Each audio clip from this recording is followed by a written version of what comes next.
But what would be the motorcycle riding, or what are some of the things that you've done to sort of distract yourself from just making movies? Well, I don't feel that need really.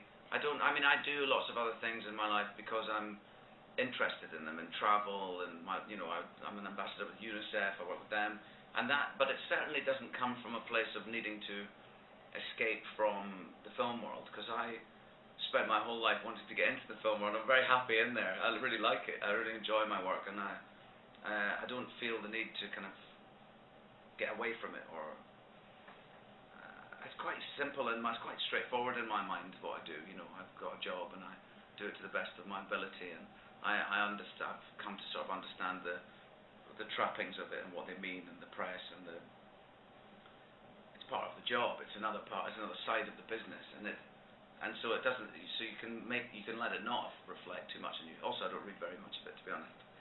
So but the motorcycle motorcycling stuff I just do because I've always loved it. I've always loved riding bikes.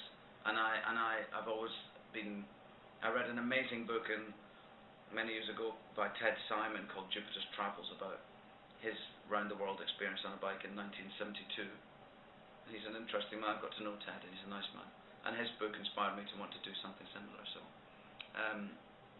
and then that led to me my working with UNICEF, and so it's been a very important part of my life, that travel by motorcycle. But it also enriches you. It also gives you more experiences. Yeah. It puts you in danger. It puts you in all sorts of... you meet real people. Yeah. And you meet people in the middle of... And I think the thing about success or being a recognised actor is that you can allow it to sort of isolate you in a way, because...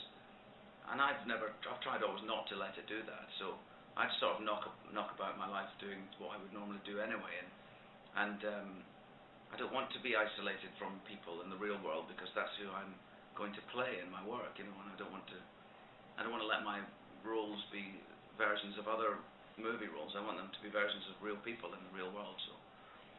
So is there more motorcycle riding in your future? Well, I ride all the time. I mean, I use a motorbike just to get from A to B. That's if I've not taken one of my kids somewhere. I've even got a sidecar for my dog, so I can ride my bike with them as well. But So I use a bike every day. I haven't got any plans to do another long trip at the moment. Not a televised one like Long Way Round. I really enjoyed that. No, that's nice. People did like them, yeah, I know. So this was a movie where you were able to be a parent. Is it really the first time that you've played a parent? Well, I haven't thought about... I can't remember a film where I've explored being a parent. I have had kids I had kids, for instance, in Nanny McPhee 2. Indeed. In my 2 minutes on screen time there. But that wasn't a huge exploration of parenthood.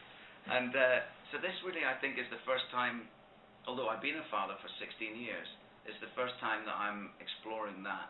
You have 4 kids? 4 girls, yeah. That side of life, and that unique bond and relationship that we have, and love that we have for our kids. And albeit in this extreme situation. So we were talking last night about some of the techniques that Bayona is using here, and it's an interesting approach, because it is a horror film in a way. It's a survival story with extremely intense elements that put you on the edge of your seat. And I wondered if you felt that the movie manipulates in a certain way, in a good way, or not. I feel like he uses at the end. There's a melodramaticness about the meeting of the family at the end, about the last sequence in the airplane when they're leaving, and in a way, it's exactly as the family remember it being. It would be difficult to make it. I mean, you were talking last night about when they're missing each other in the hospital. But that's the case. I mean, that's what happened when they were there. I know